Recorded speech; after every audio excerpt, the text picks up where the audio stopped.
Andy and Barbara Muschietti.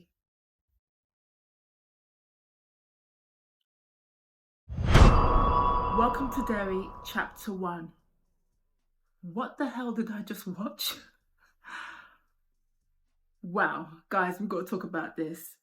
If you're new to my channel, my name's Luna Rhodes. Channel name, if I could remember, Luna Avengers, after watching Welcome to Derry Chapter 1. Shock and awe. And that finale, cinema in its purest form. Guys, welcome to Luna Avengers.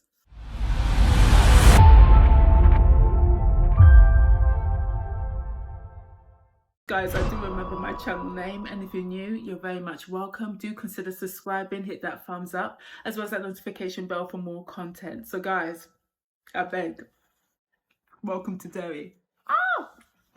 We gotta get into this show. Every time we say goodbye. When I say the finale was cinema in its purest form, this is the only honest way I can open up a conversation about Welcome to Derry. Let's be clear, this series is completely unforgiving, and at times it's genuinely a punishing watch. It doesn't merely unsettle you as an audience, it torments you. My goodness. From episode 1, any familiar sense of restraint is completely and utterly abandoned. The show pushes the boundaries of what should be permissible on television, and it does so with absolute confidence. The violence, the horror in this show is relentless and so confronting. The sheer volume of deaths, the brutality, the gore, my lord. Nothing can quite prepare you for how grotesque and horrifying some of the scenes are in this series. In terms of brutality and jump scares, I'm telling you, the series surpasses the original film It and its sequel. These films are almost PG in comparison. It goes even further than major franchises like Insidious, Final Destination, Saw, even the clips and genres like Halloween. I beg, guys, it was too much. But here's the absolute paradox. With all that said, this show in its entirety was really good. But that finale, like I said, cinema in its purest form. Absolutely outstanding. And a huge reason for that brilliance lies in the characters, who are textured, carefully crafted, and genuinely top tier. You form an emotional tether to both adult and child characters alike, which makes every moment of danger hit harder. Even the exploration of Pennywise himself, his mythology, his presence, his arc, feels so much more expansive here, fully realised here. We also get the story of the man he was, Bob Gray, who worked as a circus clown. This series delivers the most vicious, most ever-present version of Pennywise that I've ever seen. He isn't just a clown lurking in the shadows, he's everything at once. A monster, a demon, an alien, a supernatural force, a shapeshifter, a villain who breaks every rule and boundary you can expect from an antagonist to obey. Bill Skarsgård's performance? Top tier. Top effing tier, I'm telling you. I would say his performance is amongst the pantheon of all of the great performances of DC's Joker. He absolutely nailed it. He did that. As for the other characters that I absolutely loved in this show, Richie, little Richie, oh my goodness. At the latter part of this series, he became the emotional heartbeat, the emotional core of the series, in my humble opinion. So charismatic, endearing and brave, full of heart and beautifully utilised. As I say, Andy and Barbara Muschietti, they did a fantastic job with the characters here. Just brilliant. And of course, Veronica. Bold little Veronica. Yeah, Pops. He went that way.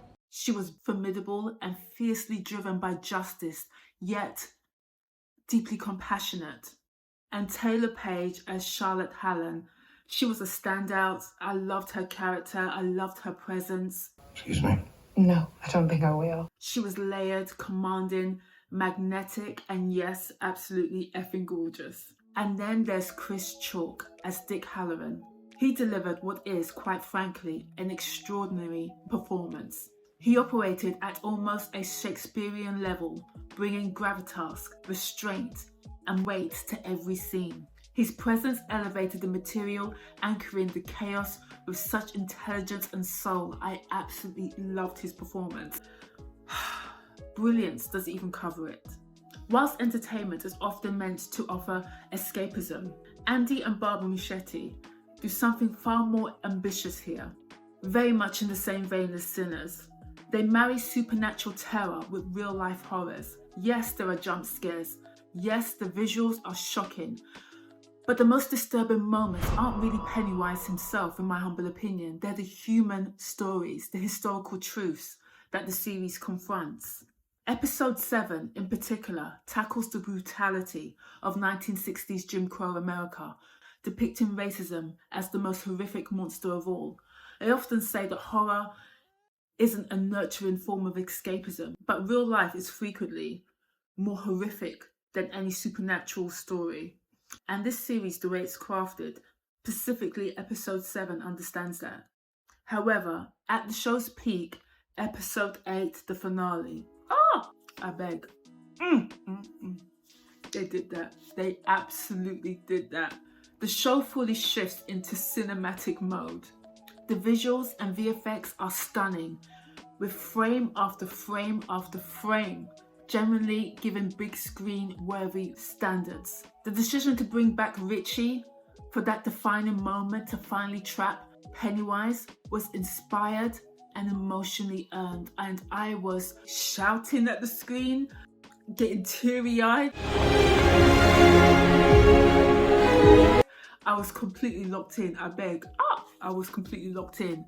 It was just outstanding. I'm telling you, I cannot extol on this show enough. Yes, there were peaks and troughs of brilliance throughout the series. Episode 1 was good, shock and awe. But there were peaks and troughs in between. But the latter episodes, the show just got into a rhythm of brilliance that was just undeniable and just breathtaking. Absolutely. And what I also really appreciated about this series is the time elements, expanding the lore and the way it connects with other threads of Stephen King's wider universe, and how it's handled with such confidence and such intelligence. I was just so impressed. Stephen King, what a mind. That's all I've got to say. So Welcome to Derry is not casual viewing. You have to have a strong stomach for this show. The show is punishing, excessive, and at times morally uncomfortable, considering it's kids. But it is so meticulously crafted, and that finale, I will go on and on and on again about that finale. It was boss, okay? And I noticed that they used the word boss within the show, and I was like, hang on, that slang's 80s/90s, okay?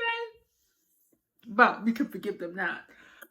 The show was absolutely top tier. Top tier. I would say Stranger Things now has a tall task to surpass Welcome to Derry, Chapter 1, because this was brilliant. I mean, this is just a summary review of the series in its entirety. I haven't done episode to episode to episode. I'll pop a little of my reaction. I did film a little of my reaction of the finale because I was going crazy. And I thought, oh no, I have to capture some of my reaction. I'll pop it here. Woo! Come on! Oh shit! But what a show. What a show. And I look forward to the Golden Globes. This has to be nominated. Yes, brilliant. So guys, please do comment below. Let me know your thoughts of this series. Please give me all the comments, the thoughts of the movies. I thought it absolutely eclipsed It 1 and the sequel. This was just top tier cinema in its purest form, as I keep on saying. Episode 8, that finale. Boss. Boss. Oh, guys, I was just so impressed. Anyway, please comment below. Let me know your thoughts, and I'll see you down in the comment section. Please do subscribe, hit that thumbs up, as well as that notification bell for more content. So I'm so excited. It was such a good show. Adios for now, and wishing you all a Merry Christmas. Bye.